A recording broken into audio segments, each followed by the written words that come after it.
सर्वेभ्यः सुप्रभातम। आज अष्टमी कक्षा का एकादशः पाठ हम लोग पढ़ेंगे बच्चों, ध्यान से देखेंगे। मंगलम से शुरुआत करते हैं।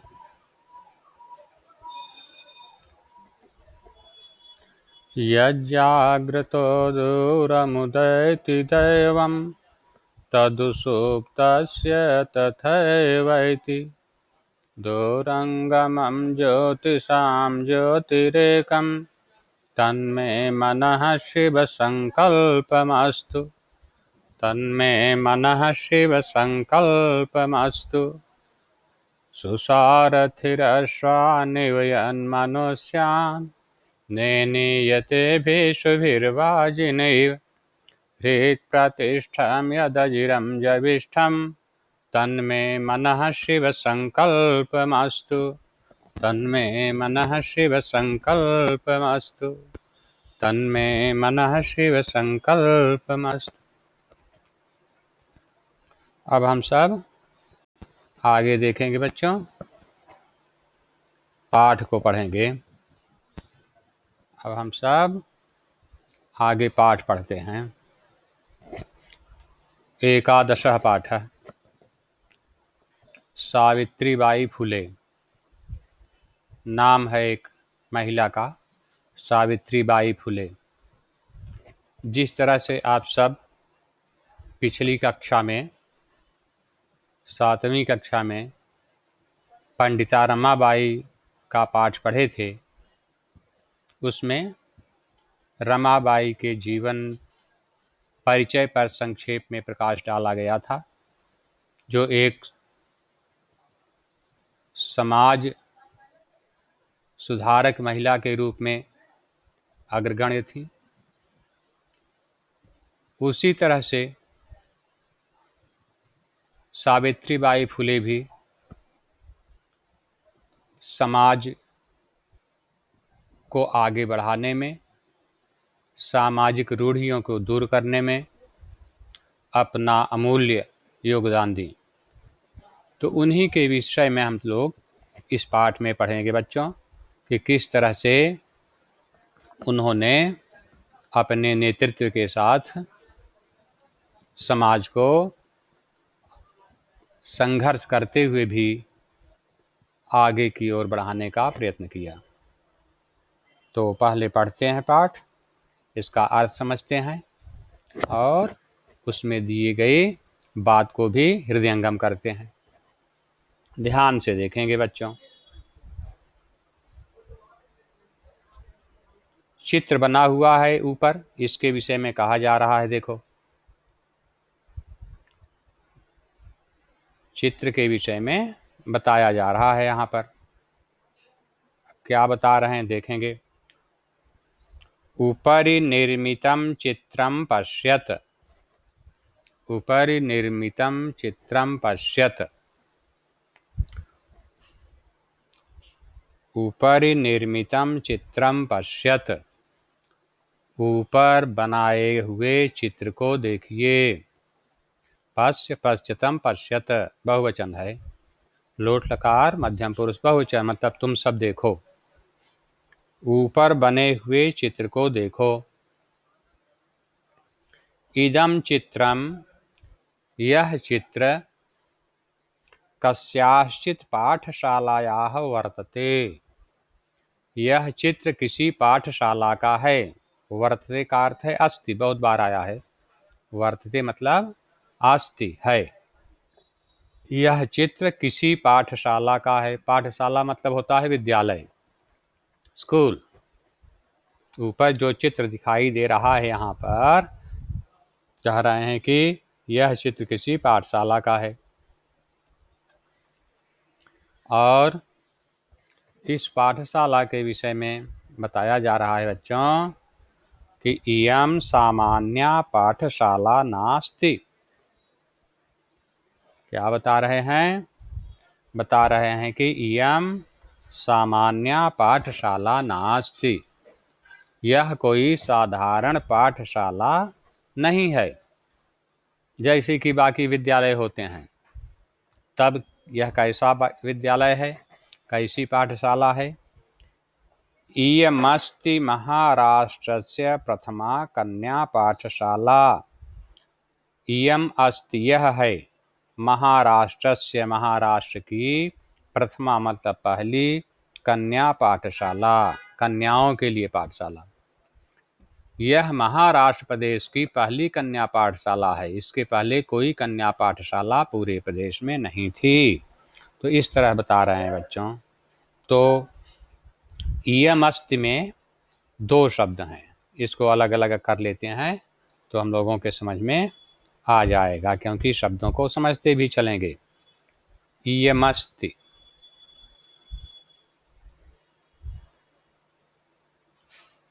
इयमस्ति,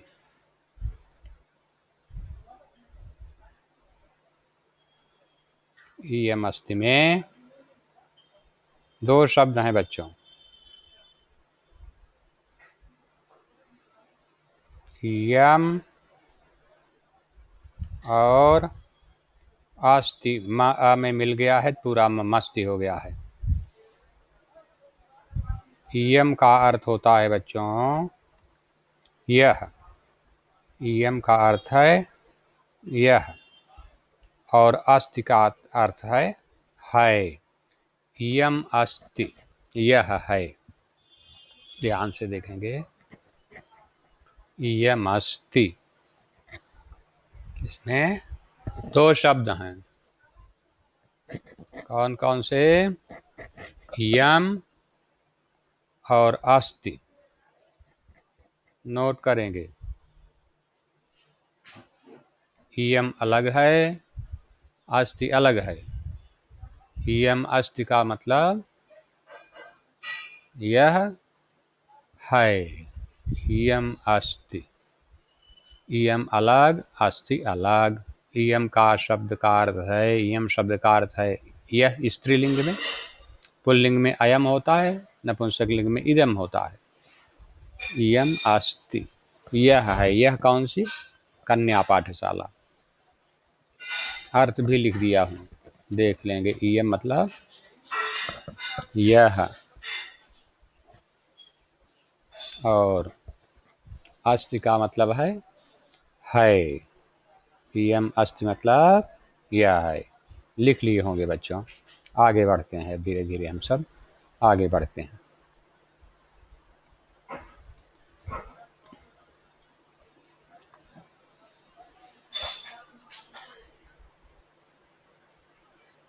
एका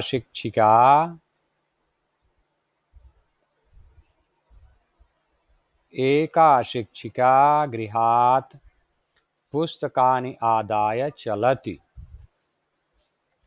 एक शिक्षिका, एक अध्यापिका, गृहात् घर से, पुस्तकानि आदाय चलति पुस्तकें लेकर चलती हैं। एक अध्यापिका घर से पुस्तकें लेकर चलती है। आदाय मतलब लेकर। मार्गे, रास्ते में, मार्गे रास्ते में।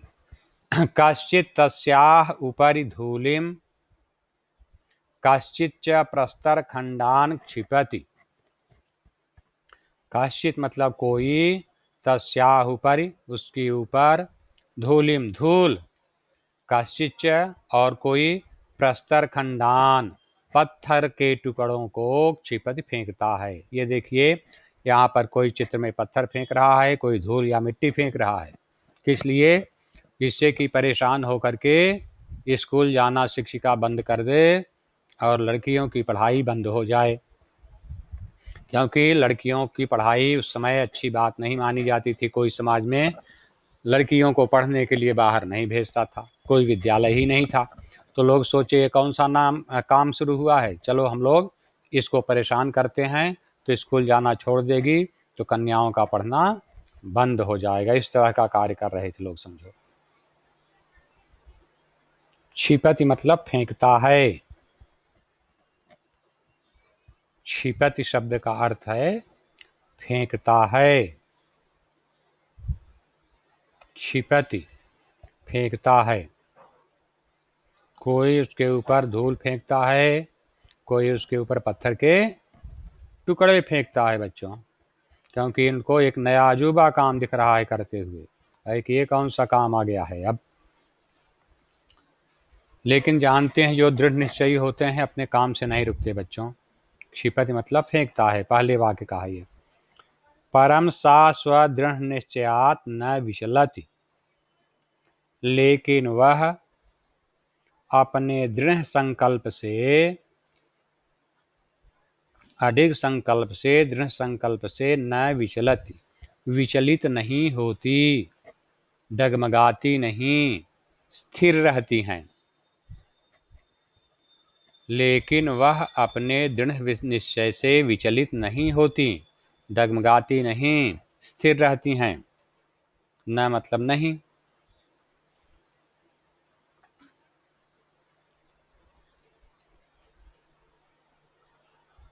विचलित शब्द का अर्थ चाहें तो हम लिख लें बच्चों।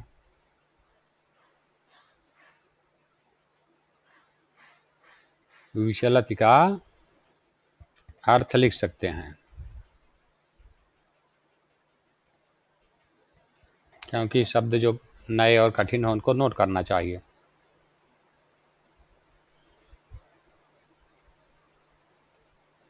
विचलित,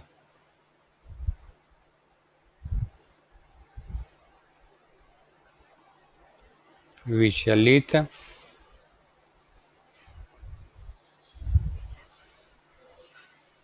होती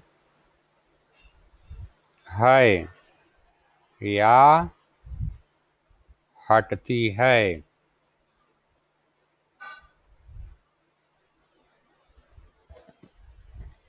विचलित, विचलित होना, डगमगाना, उस जगह से हट जाना।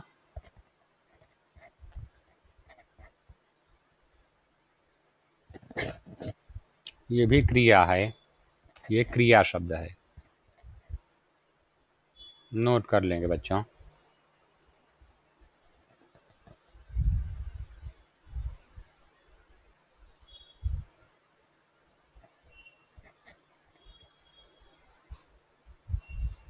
विचलित होती है या हटती है, डगमगाती है।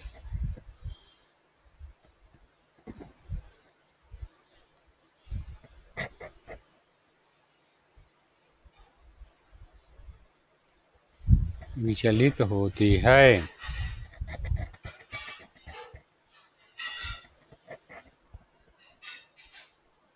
या हटती है।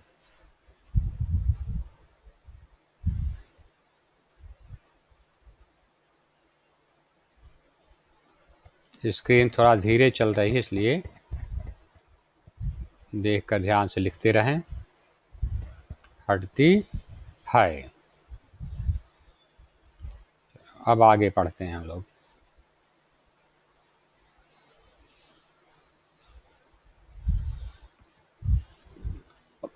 स्वविद्यालये कन्याभिः सविनोदम् आलपन्ति, सा अध्यापने संलग्ना भवति। अपने विद्यालय में, स्वविद्यालय, अपने विद्यालय में, कन्याभिः कन्याओं से, अपने विद्यालय में कन्याओं से, सविनोदम हंसी के साथ, मतलब कोई डर नहीं आपस में बच्चों के अंदर आता था, हंसी के साथ, आलपंती बात करती हुई, सा वह, अध्यापने पढ़ाने के काम में, संलग्ना भवति लग जाती हैं, तत्पर हो जाती हैं। अपने विद्यालय में कन्याओं के साथ हंसी के साथ बात करती हुई वह पढ़ाने के काम में संलग्न हो जाती है, लग जाती हैं। कहा कि किसकी बात की जा रही है और क्या होता है इसके साथ साथ, अभी देखो नाम नहीं बता रहे हैं, अभी केवल कार्य बता रहे हैं उसके।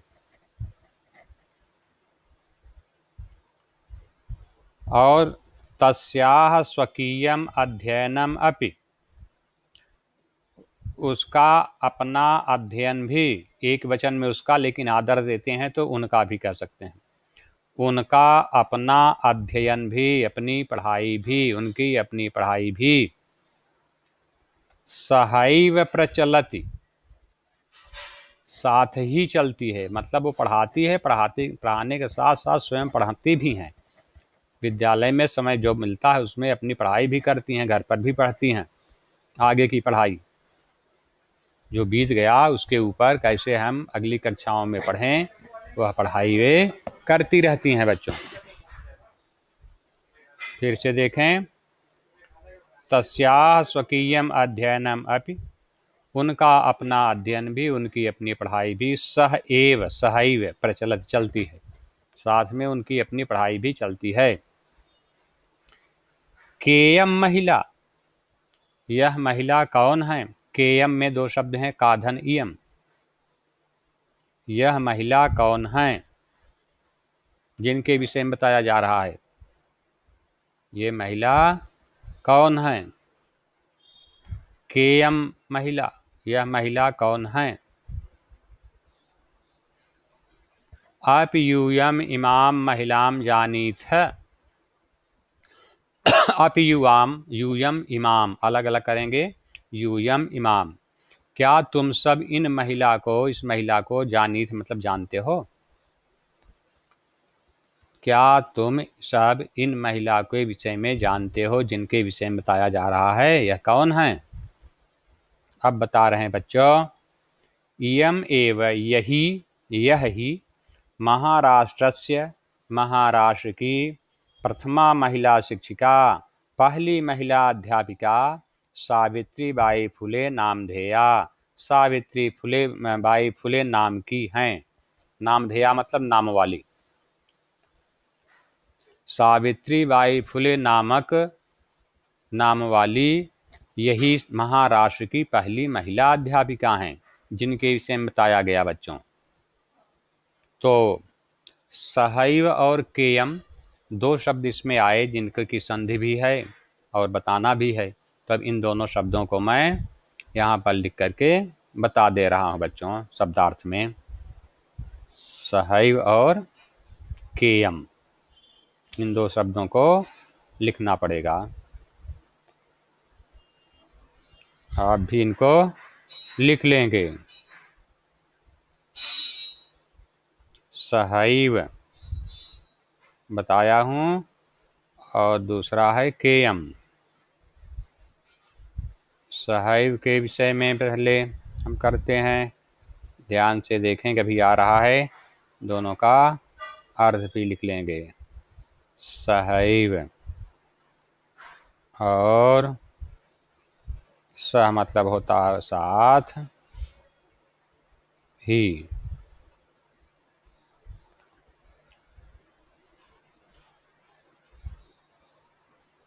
केयम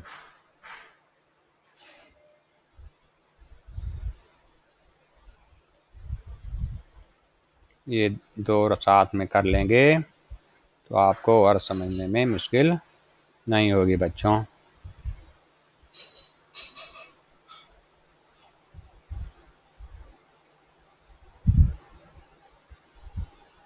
हाँ, अभी आ रहा है आपका, थोड़ा सा देर में चलता है स्क्रीन, पहुंच रहे हैं वहाँ पर हम सब।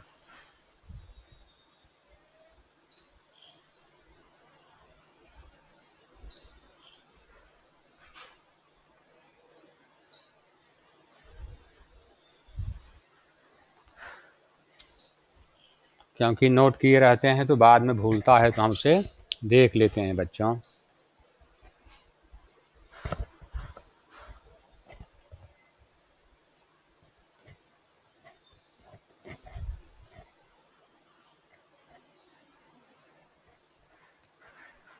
सहैव और केयम दो शब्दों का यहाँ पर लिखेंगे संधि विच्छेद और अर्थ।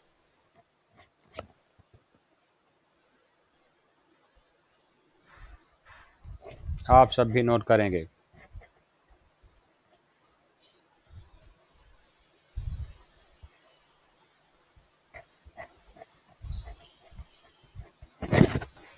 सहैव।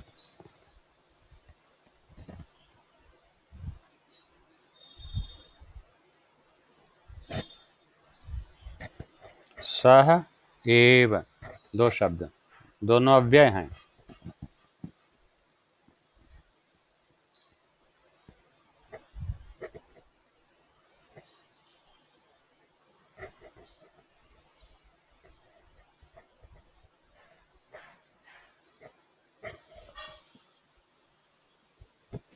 सह एव,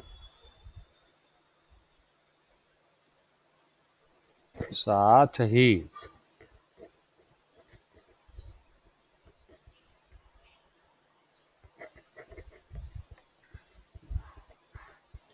सह मतलब साथ।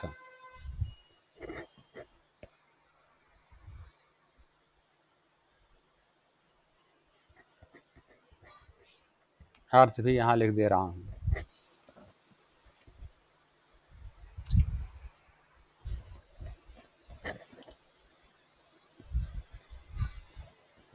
एव मतलब ही।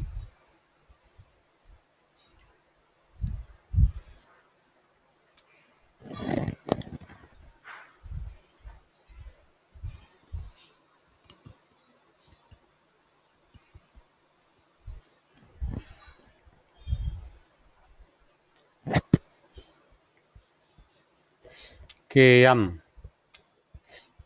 का इयम, कौन यह महिला कौन है।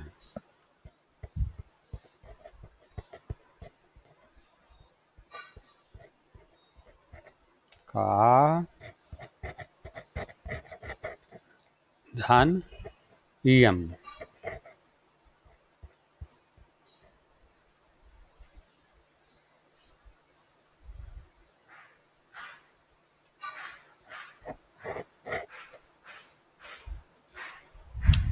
कौन यह।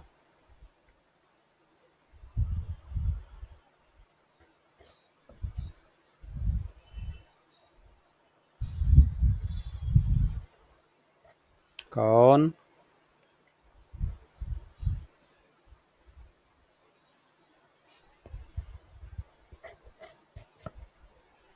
यह।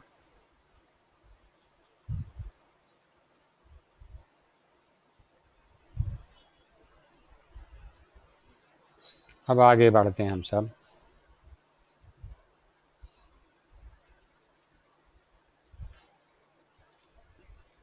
अब सावित्री बाई फुले का जीवन परिचय बता रहे हैं यहाँ से बच्चों।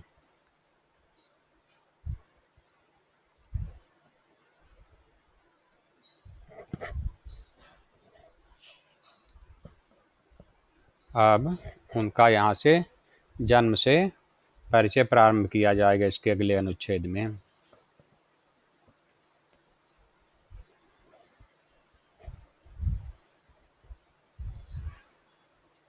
हाँ, स्क्रीन आ रही है।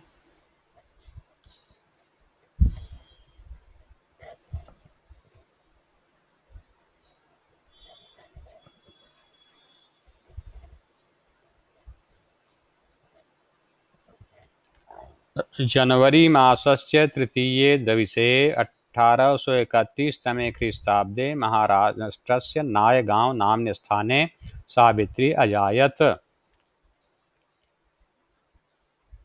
इसको कहेंगे 1368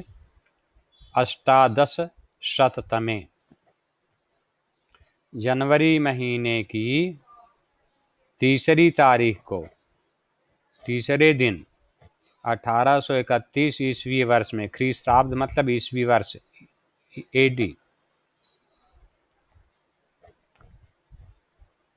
मतलब 3 जनवरी 1831, ये कहने का मतलब है 1831 ईस्वी वर्ष के जनवरी महीने के तीसरे दिनांक को महाराष्ट्र के नायगांव नामक स्थान में सावित्री जन्म लीं, पैदा हुई, बॉर्न।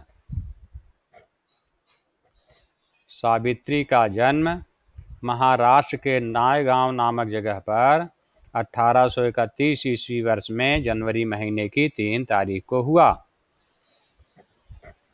और उनके माता पिता का नाम उसके बाद बता रहे हैं। तस्याः माता लक्ष्मीबाई, पिता च खंडोजी इति अभिहितौ। उनकी माता लक्ष्मीबाई और पिता खंडोजी ऐसा कहे जाते थे। अभिहितौ मतलब कहे जाते थे, काल्ड मतलब उनका नाम था। कहने का अर्थ ये है कि उनकी माता का नाम लक्ष्मीबाई और पिता का नाम खंडोजी था। तो माता पिता का नाम बताए, जन्म का दिनांक और वर्ष बताए और जन्म का स्थान बताए। अब उनके विवाह के विषय में बता रहे हैं बच्चों।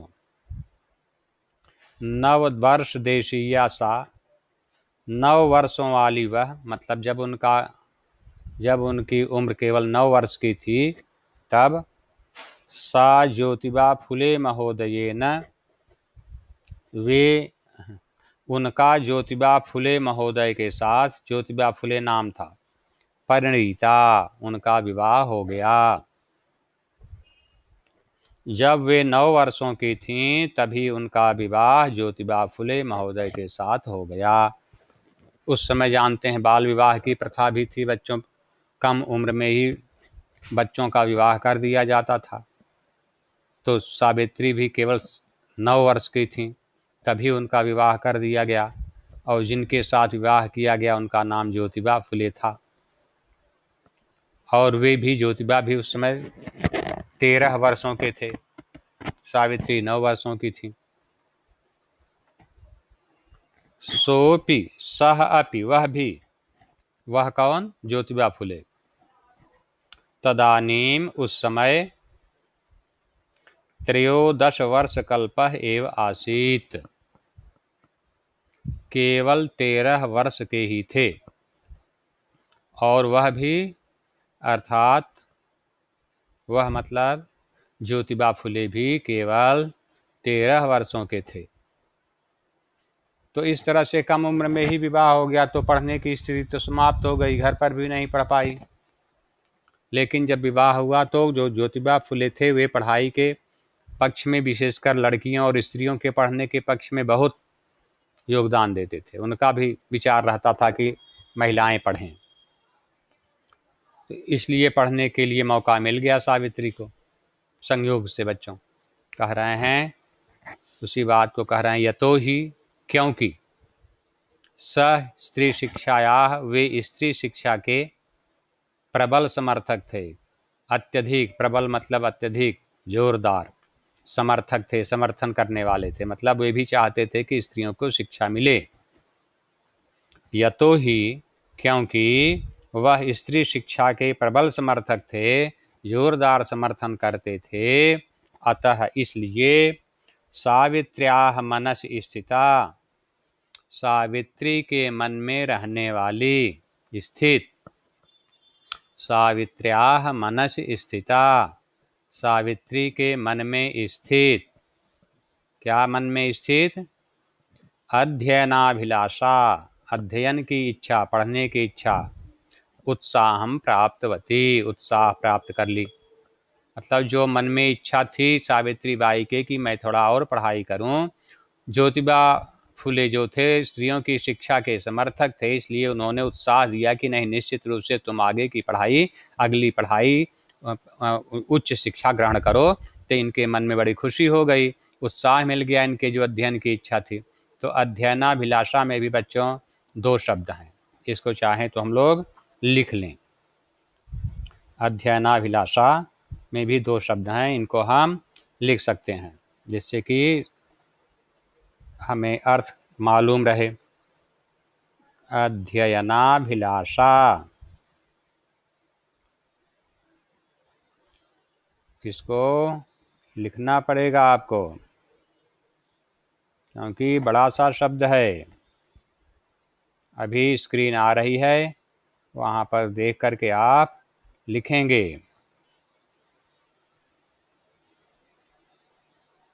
अध्ययनाभिलाषा,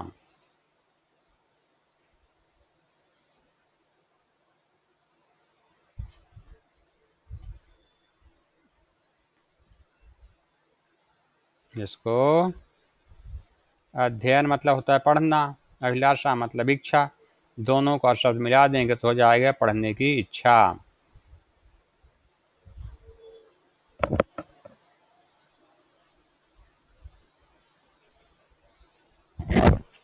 नोट कर लेंगे।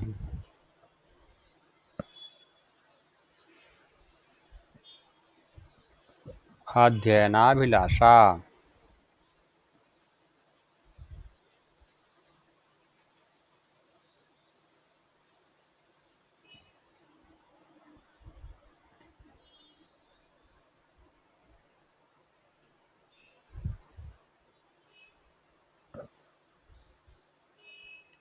अध्ययनाभिलाषा पढ़ने की इच्छा।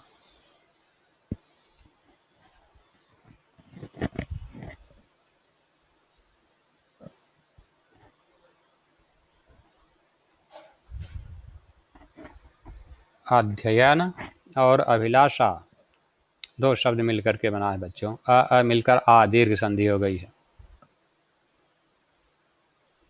अध्ययन का न, अभिलाषा का अ मिलकर के आ हो गया है।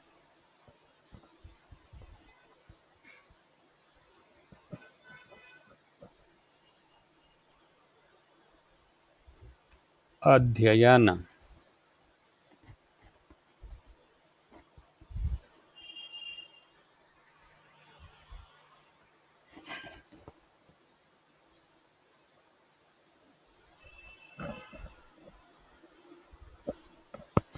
अभिलाषा।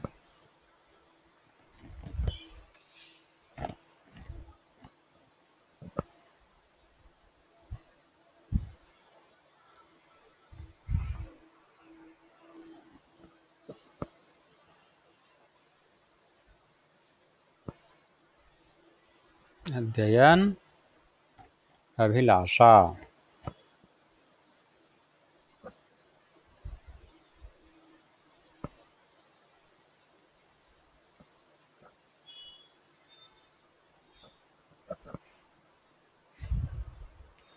पढ़ने की इच्छा। स्क्रीन बहुत धीरे थोड़ा चल रही इसलिए समय लग रहा है बच्चों। पढ़ने की इच्छा।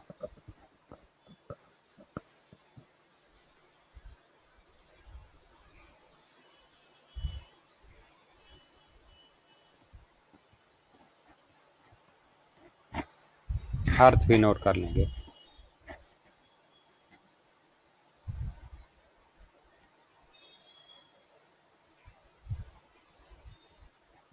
पढ़ने की इच्छा।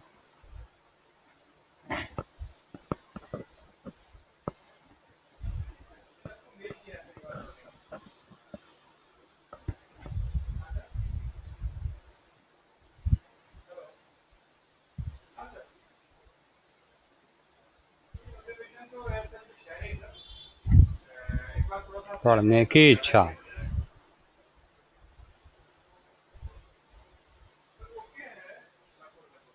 आगे देखेंगे अब थोड़ा सा बचा हुआ है जो भाग।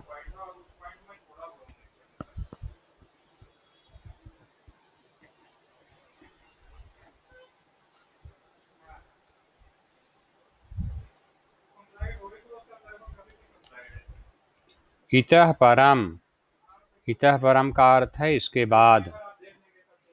इतः परम का अर्थ है इसके बाद। इतः परम सा साग्रहम् आङ्ग्लभाषायाः अपि अध्ययनं कृतवती।